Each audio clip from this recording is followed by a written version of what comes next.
Last week, Aprilia announced the full specs and pricing of their eagerly awaited middleweight sports bike, the RS660. I've been really looking forward to this one ever since I saw it at EICMA last year because I reckon it has the makings of an awesome road bike. It's lightweight, powerful enough without being crazy, well equipped, full of the latest tech, and all in a package that won't break your back or the bank. And it has to be said, it just looks awesome. So in today's video, we'll go over the specs and I'll show you why this has to be one of, if not the best new bike to hit the market for 2021.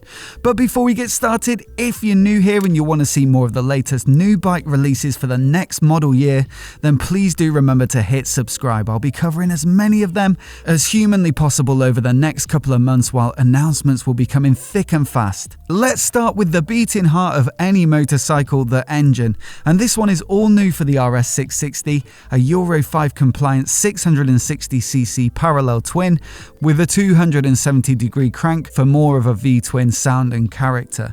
Now I say all new, but it is heavily derived from the 1100cc V4 engine that's used in the likes of their RS V4 Superbike. It's essentially the front two cylinders with the rearward pair lopped off, and as such uses a similar cylinder head, combustion chambers, ducts, cylinders and pistons with the same 81mm bore as the V4. Aprilia say that this means that it inherits some of the benefits of a very powerful engine, such as high piston stroke speeds relative to its size. And it is a fairly high revving engine for a twin. Its peak power of 100 horsepower occurs at 10,500 RPM with an 11,500 RPM redline. A peak torque figure of 67 Newton meters arrives at 8,500 RPM, but you still get the benefit of a gutsy twin-cylinder engine with 80% of the maximum torque available from further down the revs at 4,000 RPM and 90% available from 6,250 RPM. These are pretty awesome power figures for a 660cc parallel twin. For reference, the Yamaha MT-07 makes 74 horsepower at 9,000 RPM and the Kawasaki Ninja 650 just 67 horsepower at 8,500. So it seems that the ability to rev that little bit harder has really done the trick for Aprilia. All of this power is administered through a ride-by-wire throttle, and there's a slip assist clutch like on most new bikes, which pulls the clutch pack together under load. This means lighter springs can be used, which translates to a lighter feel at the lever, whilst the slipper prevents rear wheel lockup during aggressive downshifts. A new aluminium frame and swing arm were developed for the RS660 with a focus on a slender build and agile handling. The engine is used as a stressed member to save weight and aid stiffness, whilst a twin beam frame is wrapped around it. Aprilia say that their designers paid particularly close attention to the steering head to give it the necessary sturdiness for both track and road use, whilst making the turning circle tight enough for practical everyday riding. The swing arm pivot is mounted directly to the engine, again to save weight as the frame doesn't need to extend down to meet the swing arm. The swing arm itself is said to have a considerable length in order to aid traction and an asymmetrical design which helps with torsional rigidity. The rear shock is mounted without a linkage, again saving weight, as does the lightweight lithium battery. The sum of all these measures is that the total wet weight for the RS660 comes in at a pretty impressive 183 kilograms. That's almost 30 kilograms less than competitors like the Ninja 650 and CBR 650R. Considering that it has more power too, it ought to make for a sprightly ride. Suspension is provided by KYB with a fully adjustable 41mm upside down fork and a rebound and preload adjustable shock at the rear. Brakes are well spec'd too, with a pair of Brembo's radially mounted calipers on 320mm discs at the front and a 2-pot caliper on 220mm disc at the rear. There's also a radial master cylinder and steel braided brake hoses for an extra crisp feel at the lever. Tyres are provided by Pirelli with their super sticky Diablo Rosso Corsa 2s, using a 120/70 at the front and a 180/55 at the rear, rounding off a pretty well-spec'd list of equipment. It's also well spec'd in terms of rider aids with a comprehensive suite of safety tech on hand. First up, there's lean sensitive ABS owing to an inertial measurement unit, as well as Aprilia's adjustable traction control, wheelie control and adjustments for engine braking and engine map. For the more spirited rider, there's an up and down quick shifter which can actually be reversed for track use using a software accessory without any mechanical intervention. And for the more leisurely rider, there's cruise control too. It might seem somewhat at odds with the personality of the bike, but when those long motorway stints do crop up, personally I really like to have cruise control to hand.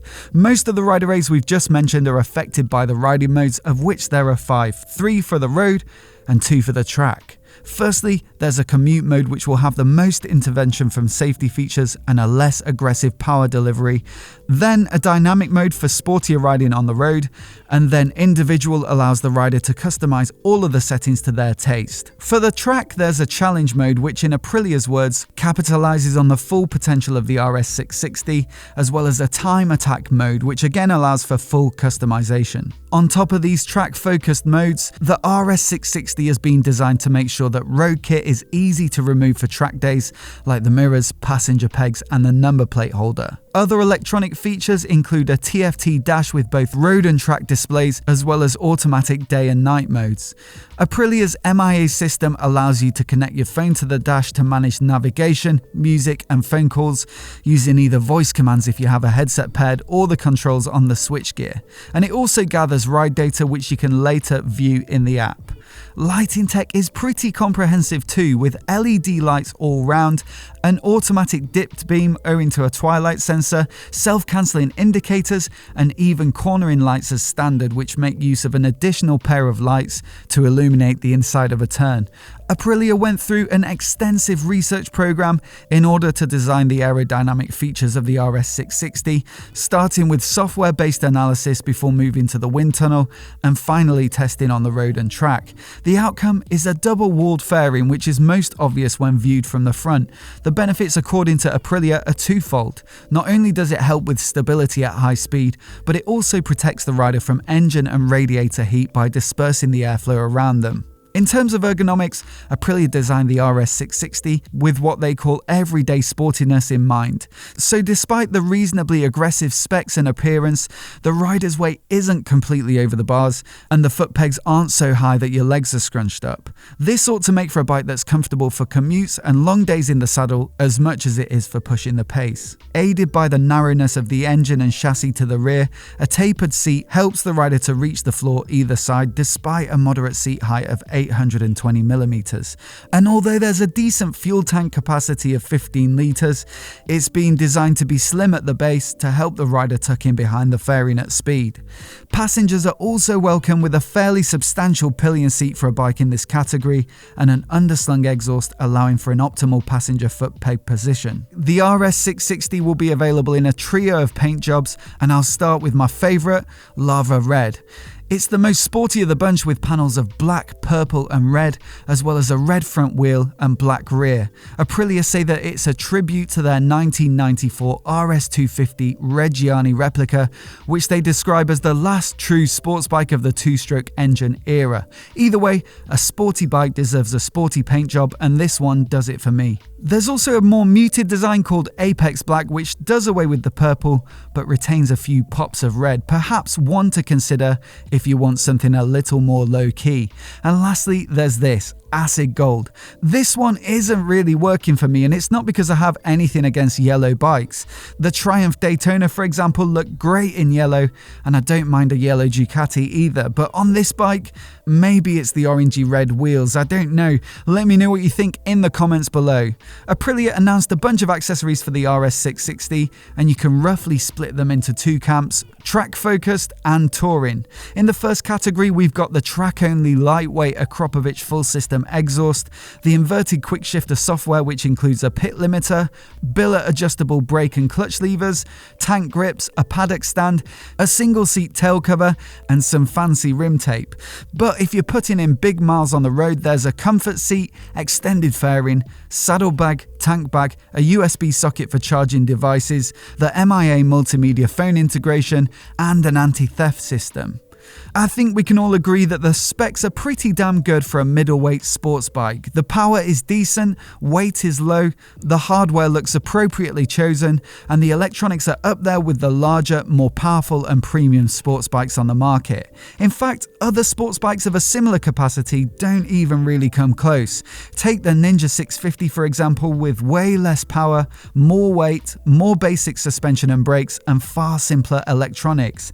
The CBR 650R's inline 4 delivers almost as much power at 94 horsepower peak, but again it's heavier and doesn't really have the tech to compete. That said, it may not come as a surprise that you'll pay more for the Aprilia, which starts at £10,149. The Ninja 650 starts at just $7,000 and the CBR comes in at about $8,000, so the RS 660 is certainly at the top end of the market. It's not an out-and-out supersport like Kawasaki's ZX6R or the Yamaha R6 because it's designed with easy road riding in mind as much as it is the track.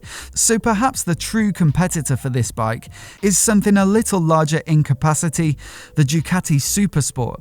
It's a couple of grand more expensive and has a larger 937cc V-twin engine, but power isn't a million miles off at 110 horses peak, and it has a similar riding position which has been designed with road riding in mind. Still, with that price difference, less weight and more tech, the RS 660 edges it for me. But as always, I'd love to know what you think of it in the comments below.